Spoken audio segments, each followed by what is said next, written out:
প্রথম দিন কাশ্মীরে। দুদিনের ট্রেনে ট্রাভেলিং করে আমরা পৌঁছেছিলাম জম্মু তাওয়া। তো রাত্রি 12টার সময় পৌঁছে খুব টায়ার্ড হয়ে গেছিলাম। আমরা সেখানে একটা হোটেল বুক করেছিলাম আগে থেকেই, জানতাম যে আমাদের থাকতে হবে। তো ওখানে ছিলাম রাত্রিটা। আর হোটেলটা এতটাই সুন্দর ছিল, এত সুন্দর একটা ফটো সেশনের জায়গা ছিল।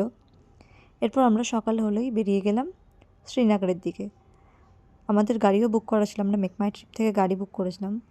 তো টানেল ক্রস করে অনেকক্ষণ ট্রাভেল করে প্রায় 6 ঘন্টা মতো লেগেছিল আমাদের।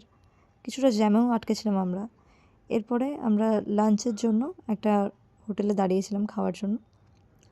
তো ওখানেও থেকেও খুব সুন্দর একটা ভিউ পাওয়া যাচ্ছিলো, তো আমি ওখান থেকেও একটু ক্লিপ নিয়েছিলাম। এরপরে আমরা আবার যেতে শুরু করলাম শ্রীনগরের দিকে।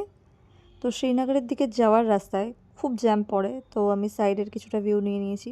পৌঁছাতে পৌঁছাতে প্রায় বিকেল হয়ে গেছিলো আমাদের। তো আমার পিসা তখন হোটেলে বসে চা আর মুড়ি রিভিউ দিচ্ছে। আর তারপরে গেলাম আমরা একটু ডাল লেক দেখতে। ব্যাস, ডাল লেক দেখে হোটেলে এসে রেস্ট।